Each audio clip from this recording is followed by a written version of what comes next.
Olá, queridos irmãos, saudações do crente docente. Está no ar o CDcast, o podcast da sua lição bíblica. Esperamos que estejam gostando das lições postadas semanalmente. Eu sou o professor Franklin Siqueira e estaremos estudando a revista que tem por título Os Valores do Reino de Deus, da editora CPAD. E hoje abordaremos a lição de número 2, que tem por tema Sal da Terra e Luz do Mundo, comentada pelo pastor Osiel Gomes. E não se esqueça de divulgar o trabalho do crente docente. Para isso, inscreva-se no nosso canal, deixe seu like, acione o sininho de notificações para ficar por dentro das nossas novidades. Bem, eu quero agradecer a Deus e ao querido irmão Divanei pelo convite que me foi feito. Deus lhe abençoe grandemente. Bem, o texto áureo da nossa lição está em Mateus capítulo 5, versículo 13 e 14. Diz assim: Vós sois o sal da terra, e se o sal for insípido, com que se há de salgar? Para nada mais presta, senão para se lançar fora e ser pisado pelos homens. Vós sois a luz do mundo. Não se pode esconder uma cidade edificada sobre um monte. Bem, no final da nossa lição, vamos ser capazes de apontar a função do sal, a destacar a função da luz e refletir a respeito da influência dos discípulos de Cristo no mundo. E para isso o autor dividiu o assunto em 3 tópicos. Primeiro tópico, o sal tempera e conserva, demonstrando suas funções e aplicabilidade. Segundo tópico, a luz ilumina lugares em trevas, falando sobre o cristão como luz. E o terceiro, discípulos que influenciam, uma abordagem da influência cristã na sociedade. E logo em seguida faz uma breve conclusão. Bem, é preciso entender primeiramente que o sal e luz são representações ou figuras de linguagem utilizadas por Cristo, de como deve ser o cristão. Bem, o cristão foi chamado para fazer e ser a diferença no mundo, para influenciar em todas as áreas da sociedade. Fomos chamados para dar o tom da conversa e sermos o exemplo, a carta aberta, o referencial que aponta para o céu. Fomos chamados também para sermos relevantes no mundo. Jesus utiliza 2 metáforas para demonstrar quem devemos ser em um mundo insípido e em trevas, que seria sal e luz. No tópico primeiro, o sal tempera e conserva, o autor aponta na Bíblia as funções do sal, utilizadas na sociedade antiga, como por exemplo, o tempero, Jó 6, versículo 6, que fala sobre o alimento sem sal. Marcos capítulo 9, versículo 50, vai falar que o sal é bom, também como remédio e conservante. No grego, o sal recebe 4 significados distintos. Além de ser tempero e conservante, é tratado também como fertilizante e sabedoria, o elemento sabedoria. Para que você tenha uma ideia da importância do sal, o soldado romano costumava receber seu pagamento em punhados de sal. Daí a derivação da palavra que hoje nós conhecemos como salário. Jesus, quando compara a vida do cristão como sal, ele está dizendo que devemos ser temperados em nossa influência diária, sermos sábios nos relacionamentos, termos uma vida moderada. A outra ideia é de preservação dos alimentos, momento em que o sal era usado para impedir que o alimento apodrecesse. Assim, ele está dizendo que somos nós que em oração, pela nossa casa, as nossas lideranças cristãs, as autoridades civis, mantemos elas sempre preservadas do mal, daquilo que possa tocá-las para destruir, a fim de que sejam conservadas de forma pura e íntegra. Entenda que o cristão como sal tem o poder de influenciar esse mundo que se encontra morto pela podridão espiritual, como diz Lucas 14, 34, 35, abre aspas, o bom é o sal, mas se o sal degenerar, ou seja, perder a sua eficiência, com que se há de salgar? nem presta para a terra, nem para o montouro. Lançam-no fora. Quem tem ouvidos para ouvir, ouça. Fecha aspas. Observe que nessa mesma direção devemos demonstrar os nossos valores, revelar nossa identidade conquistada a preço de sangue e sempre nos opor ao tempero do mundo, por meio de um comportamento santo, de uma vida transformada pelo Evangelho. Romanos 12:2 afirma que não devemos tomar a forma, ou seja, a afeição desse mundo, antes nos renovar pela transformação do nosso entendimento. A ideia de oposição ao mundo e toda a sua vil forma de ser é bem nítida na maneira de como se aplica o sal, ou seja, esfregando sobre toda a superfície da carne, a fim de que penetre dentro da carne e, além de conservá-la da podridão, também haja como repelente natural de moscas e outros insetos. Assim são os cristãos. E é isso que o comentarista quer dizer, que quando se opõe à forma suja e indigna dos padrões de comportamento do mundo, por meio de uma vida santa, tendo Cristo como seu padrão de vida e o Evangelho como regra de fé e prática, o reino é estabelecido na terra. Observe o que diz 1 João, capítulo 5, versículo 19, abre aspas, sabemos que somos de Deus e que todo mundo jaz no maligno, fecha aspas.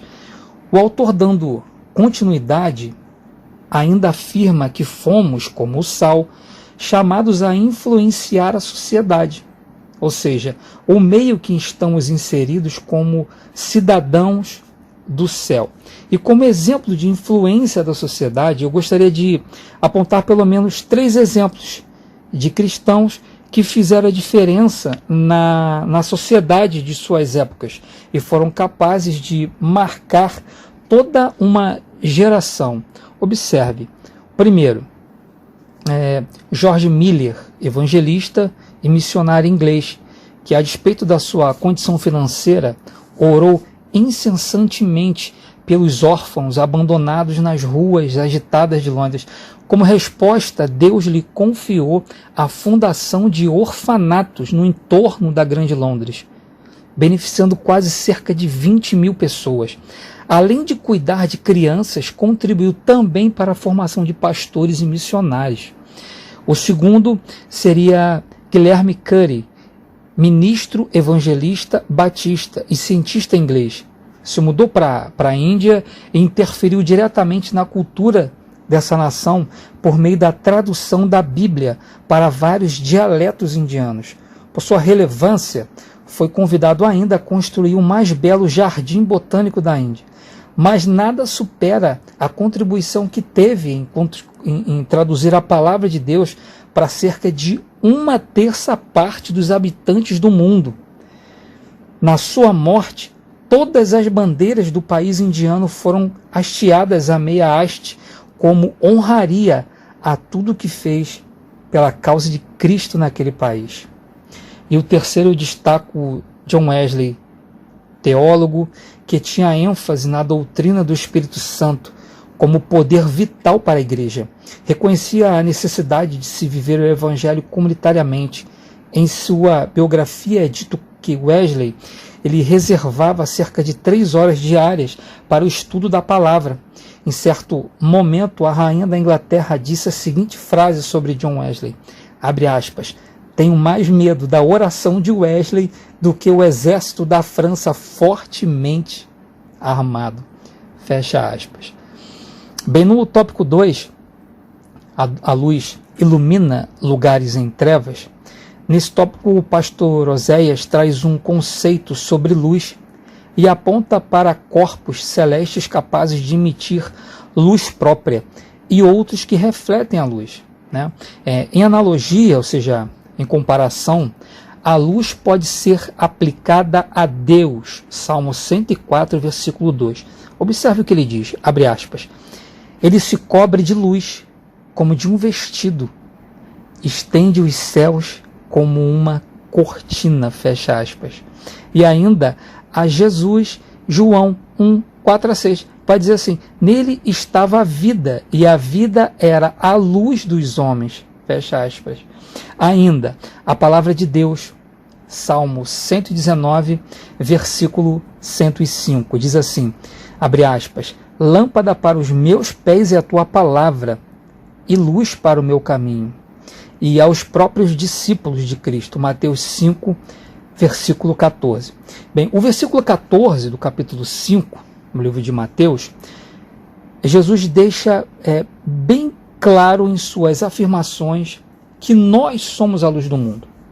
Ele não deixa dúvidas sobre quem somos, sobre a nossa real identidade, sobre o nosso propósito na Terra. Não há dúvidas na sua afirmação, nem tampouco ideia de oscilação. Quando o pronome vós, usado no início do versículo 13 do capítulo 5 de Mateus, é repetido no versículo seguinte, ou seja, no 14, eu posso entender que Jesus está sendo enfático na afirmação que o vós se encaixa em todo aquele que o recebe como único Salvador e passa pelo novo nascimento. A comissão de refletir quem Deus está instituída. O comentarista afirma ainda que quando Jesus referencia que o cristão é a luz, ele, ou seja, Cristo, está falando sobre as obras, os frutos produzidos por aqueles que o seguem.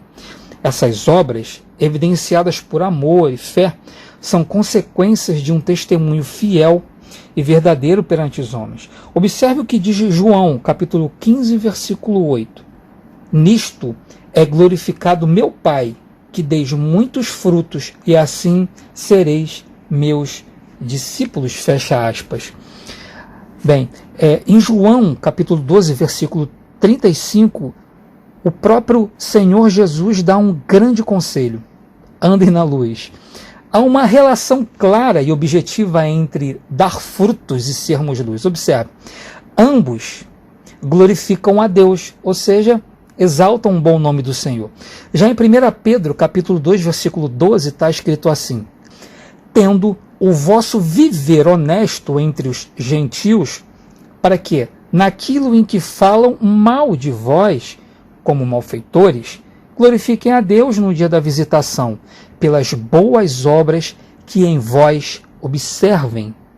Bem, atente que o versículo citado afirma que as nossas boas obras, quando observadas pelos gentios, são como luz que resplandece ao ponto de glorificarem a Deus, pois entenderão que os frutos produzidos pelo honesto viver de um cristão, ele é capaz de calar o mais incisivo difamador. Nesse sentido, o Senhor Jesus utiliza de uma metáfora alusiva a uma realidade que os que seguiam, por certo, ficaram maravilhados. Quando ele diz que não se pode esconder uma cidade edificada sobre o monte, ele faz referência ao brilho da luz refletida pelas paredes dessa cidade. Entenda o seguinte: ao lermos o versículo 14 do capítulo de número 5 de Mateus, essa passagem traz um grande conhecimento, um grande ensinamento a nós. Na época de Cristo, as classes sociais alta e média tinham o costume de construir grandes casas nas partes mais altas, ou seja, nos montes, local em que era possível vê-las, de qualquer parte da cidade. Não porque essas casas eram enormes, mas pelo brilho que refletiam. Os muros e as paredes das casas, elas eram construídas de pedra de calcário, que tem a característica de refletir a luz que incide sobre ela. Assim, as construções que levavam pedras de calcário refletiam a luz do sol. Perceberam a ligação? Somos a luz deste mundo, porque refletimos a maravilhosa, intensa luz de Jesus. E é isso. Isso só é possível se experimentarmos o novo nascimento em Cristo. Nascimento que faz com que as coisas passadas se tornem velhas. Ou seja, não se pode mais trazer à vida aquilo que já morreu em Cristo. E o presente e o futuro são novidades a serem experimentadas. Já no versículo 15, ainda do capítulo 5 de Mateus, a comparação da vida do cristão se dá com uma candeia. Entenda que para uma candeia ser capaz de iluminar todo o ambiente, ela precisa estar na posição certa, na posição adequada. Caso ela seja colocada muito abaixo, iluminará muito bem o chão por onde as pessoas passam, porém a parte de cima da casa sempre estará escura. Agora, se a candeia for colocada muito em cima no velador, por certo, iluminará muito bem a parte de cima, mas o caminho estará mal iluminado, o que poderá fazer com que qualquer pessoa tropece e caia. Vejam quão extraordinária é a forma de Jesus ensinar. Ele está dizendo que para o cristão ser capaz de iluminar, seja na sociedade, no trabalho, na família, em todas as áreas da vida, ele precisa estar na posição certa para ser capaz de influenciar com um tempero apropriado o mundo em que vive. Bem, no tópico 3, discípulos que influenciam, nesse tópico o comentarista faz alusão à pregação do Evangelho e à questão do caráter cristão, sobre sermos sal. Antes da pregação da palavra, o cristão precisa crer que ela é o remédio que cura o doente e a alegria que o lutado necessita. Veja só, em 2 Coríntios capítulo 4, versículo 16, Paulo diz assim, abre aspas, por isso não desfaleçamos, mas ainda que o nosso homem exterior se corrompa, o interior, contudo, se renova de dia em dia, fecha aspas. Bem, a despeito das lutas, das adversidades, o nosso homem interior precisa ser renovado para que o sal saia do saleiro. Isso é a consciência de quem somos, da identidade que portamos, da unção que habita em nós, vasos de barro, como diz 2 Coríntios capítulo 4, versículo 27. Abre aspas. Temos, porém, este tesouro em vasos de barro, para que a excelência do poder seja de Deus, não nossa. Observe que o tesouro não é o barro, nem tampouco o vaso. Antes, está no que o vaso carrega dentro de si. Isso aponta para a excelência do poder de Deus na palavra que levamos, que entra na escuridão do mais sujo coração, ilumina a vida de quem o recebe. Já observou? Essa maravilhosa palavra, ela é bem demonstrada no Salmo 119, versículo 105. Diz assim, abre aspas, lâmpada para os meus pés é a tua palavra e luz para o meu caminho, fecha aspas. Bem, entenda, o cristão não foi chamado para se esconder, não foi chamado para se calar, não foi chamado para se omitir. Temos a luz de Cristo dentro de nós. Somos o tempero que esse tempo precisa. Fomos chamados para influenciar em todas as áreas da sociedade, seja na área acadêmica, seja no judiciário, seja no campo militar, seja na vida pública, seja na área política, pois Jesus nos retirou de nós a nossa participação social, ou seja, a nossa cidadania terrena. Exemplo disso, Mateus, capítulo 22, versículo 21, diz assim, dai, pois, a César o que é de César e a Deus o que é de Deus. Isso é a prática da vida cristã e da nossa cidadania terrena. A verdade é que o que carregamos precisa estar disponível a todos. Queridos, influencie pelas redes sociais, demonstre a luz pelo seu modo de viver santo e separado.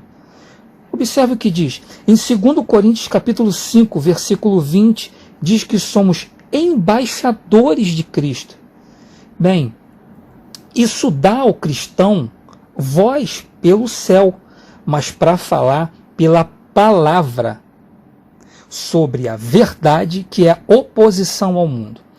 Você, professor, pode fazer um quadro comparativo entre a figura do embaixador e o do cristão.